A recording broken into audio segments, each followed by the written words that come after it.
জামা কাপড় খুললা আমার কি কমু আর আমার অত্যাচার করে আমার মরিচের গুঁড়া দিছে নেশা পানি করে অত্যাচার করতেছে, অত্যাচার না করতে দিলেই হয় আমার উপরে আরম জুলুম করে। আপনার শরীরে কি কোথাও কোনো ক্ষতদাগ আছে? আমার হাত কেটে লেছে। এটা কতদিন আগের কাহিনী? এটা হয়েছে আরো 2 মাস আগে হইব। কি দিয়ে কেটেছিল এই হাতটা? ব্লেড দিয়ে কাটছে। ছোট্ট একটা মাইয়া তুই আমি ঢাকা শহরে আইছি কই ভালো হইব, ওর কাছে যাইলে হয় আবার আমার মাইরে হলাইব। এই যে চোখে যে লাল দাগটা দেখতে পাচ্ছি, এটা কি আপনাকে মেরে করা হয়েছিল? হ্যাঁ, নেশা পানি করে অত্যাচার করতেছে, অত্যাচার না করতে দিলেই হয় আমার উপরে আরম জুলুম করে, জুলুম করে আমার মারধর করে। কি কারণে আমি দেশে গেছি হ্যাঁ যায় না, হ্যাঁ আমি নেই নেই কে আমি দেশে তো নাইছি ভাত খাই আমি একটু চোখের উপরে বইছি বইছি আর হয় আমার জামা কাপড় খুললা আমার কি কমু আর আমার অত্যাচার করে আমার মরিচের গুঁড়া দিছে। পাশের বাড়ির মানুষের দরজা টকাইতেছে, দরজা খোলে না, পরে মরিচ টরিচ দিয়ে তারপর হয় দরজা খুলছে। ফুটপাতের জায়গাও মরিচের গুঁড়া দিছে হয় আবার।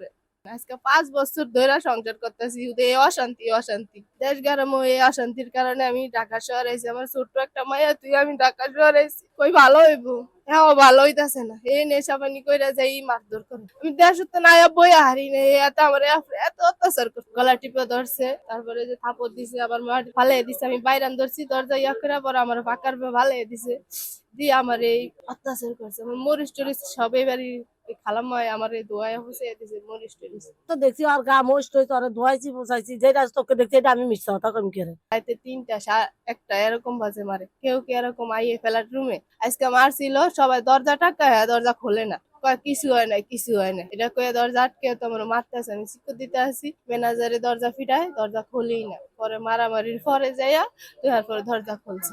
ইয়ার বর নুন মরিচ লাগাই দিছে, আমি কার দুইরা এদি কি চিল্লাত দে আজাগাতে ধরন জানা ঠেঙ্গা ধরন দেয় চিল্লান থামানি জানা, লাস্টে আমরা সবাই দইরা গুছু খানাত নিছি। আমারে হে হুমকিও দিছে, বলছে যে আমারে মাইরা হ্যাঁ জেলে যাবো গা। পরে আমি দেশে গেছি আর আমারে কইছে এবার দেশে তো নাই, তাই তোর বড় করে একটা শিক্ষা দিব বুঝছেন। আমার এডিও কইছে, হ্যাঁ হুমকিও দিছে, এখন মরারে ভয় পায় না, হ্যাঁ কইতাছে জ্বালানিয়া মানুষ কি করে ছাইরিয়ে দিব, তোর মাইরা লইলে আর আমার কে কি করবো, হে আমারে হে হুমকিও দিছে।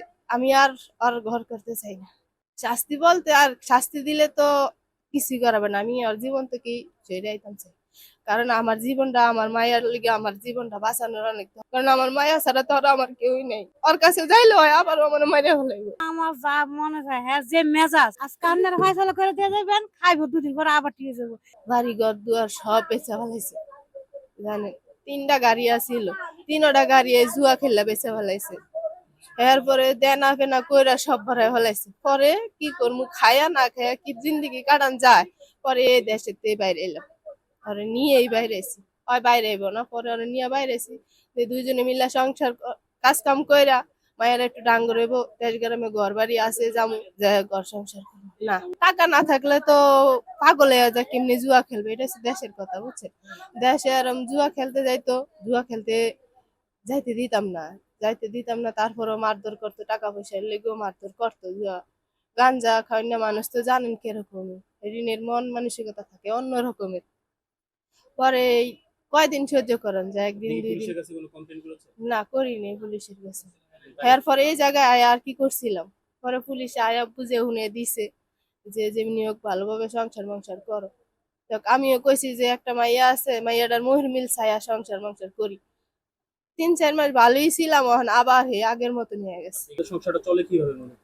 চলে হ্যাঁ আর কি, খাওয়ান ভাড়া দেয় আর আমি ঘর ভাড়া দেই, মায়ের টুকটাক লাগে না হেডি দেই, মায়ের একটা কিস্তি আসতে কিস্তি চালায়।